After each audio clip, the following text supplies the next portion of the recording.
In today's video, we are going to go over tips that can help you get as much information and as much progress as you can out of your first rheumatology appointment.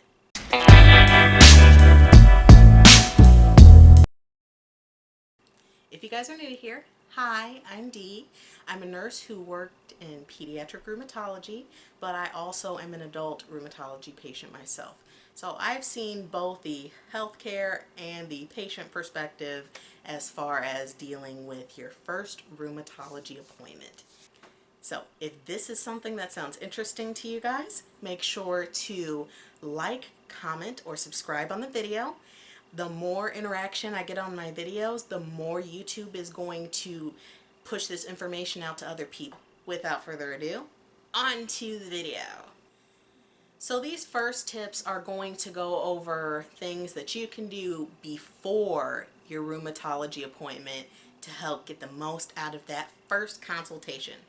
The first, and I will stress this again, I already mentioned it in a previous video that I will leave a card up in the corner here on what rheumatology is. I will repeat it again. Please know the reason that your provider referred you to rheumatology. If you don't know the reason, and say you just got a call from a rheumatology office, call your provider's office and ask them why they want you to see a rheumatologist. That way, when you go and see the rheumatologist, you're going to know already. The rheumatology office does not always get any information at all other than your name and your birthday. Sometimes that's all that they get. So they don't always know why you're here. And if they don't know why you're here, then they have to go and do a complete workup, which could include ordering labs that may already have been done and ordering scans that may have already been done. You can ask them right there in person what all of these things mean instead of having to go and try and play phone tag with their office nurses or staff to reach them. If nothing else you learned from this video, always know the reason why you've been referred to another doctor. That's your money and your time that you're spending. You should know what you're spending it on. If you have to write them down, but be as descriptive with your symptoms as possible. If you are having pain, describe what it feels like. Is it aching? Is it burning? Does it move from place to place? Does it come and go? Something that helps it, something that hurts it. How intense is it? Be as descriptive as possible. If you're having rashes, describe how it feels. Does it itch? Does it burn? Does your skin raise a little bit? Is it splotchy or is it just one big area? Does it come and go? Does it move up and down? Do you notice any patterns with it? Even if it's fatigue, just not feeling good, describe as intimately as possible how you feel. That is going to paint a much brighter picture for your rheumatologist to try and figure out what's going on and what it is more likely to be. I've said it before and I will say it again. A lot of these rheumatology and autoimmune conditions in the early phases look very similar. So the more descriptive you are about how you are feeling and how long things have been going on, the brighter and clearer of a picture your rheumatologist will be able to put together to try and figure out what's going on with you. What workup and tests do we need to try and figure things out and get a treatment plan together? Which is very helpful because it takes a while to go and see the rheumatologist in the first place because there aren't a lot of them out there. This kind of goes into my next tip. If you're able to take a picture of anything physical going on with you, take a picture, save it on your phone, bring it in, and show the provider. Any rashes, any swelling, take a picture of it, bring it to your provider. So that way, if you're not having those rashes, for example, that day, you can show them what it looks like and that'll help them be able to get a diagnosis.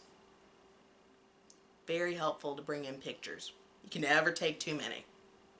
The last tip I have to go to your appointment is to bring someone with you if you can. Regardless of what is going on with you, you are going to have so much information thrown at your face, you will not be able to retain it all.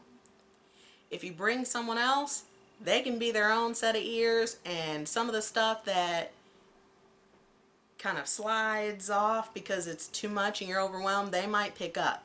And then on top of that, it's good to be able to have someone to talk to about how you're feeling, to try and get a better picture of what's going on. It's very, very helpful. So if you are able to bring somebody with you who can be another set of ears and another sponge of absorption for that info, definitely helps. And they might come up with questions you didn't think about. While you are at the appointment, ask any and all questions. No question is too stupid. Rheumatology is not a very straightforward kind of place. You're going to have a ton of questions. And if you bring someone with you, like I said, they might have some questions you didn't even think about. And the best time to ask those questions is when that provider is right in front of you, because you don't want to be trying to play phone tag with the doctor's office. Not fun. If you've ever done it, y'all already know. My next tip for while you are at the doctor's office: if something is too painful, say something. If something hurts or feels tender, say something when they're doing their assessment. The next tip that I have is to save the office's contact information on your phone. A lot of times they will give you some sort of paperwork, sometimes they don't, but at some point you're going to have something going on, or you're going to have some sort of question, and it's nice to have the office's phone number just saved into your phone, so you can just quick dial instead of having to go and Google the name of the place or go through 10,000 different prompts to get to the place that you need to be.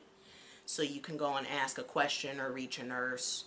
So very helpful to have that saved, because very likely you are going to have more questions, or maybe more symptoms pop up, or maybe you have a concern or a question you forgot to ask. And another little bonus tip also, if you are a female, know when your last period was, and if they're regular or not, if you have any sort of birth control together. For this reason: if you end up needing a medication for an autoimmune condition, some of those cause birth defects, and if you want to have a child before all of that, you need to know before you start those medications, because some of those medications, once you start them, you have to be off of them for months before you can even try. I think that about wraps up this video. I hope that you found this information helpful if you are anticipating seeing a rheumatologist soon, whether you're new to the whole rheumatology thing or not. Let me know what you guys think. Let me know what your experiences have been already if you've seen a rheumatologist already. As always, be safe, and I will see you guys in the next video. Bye.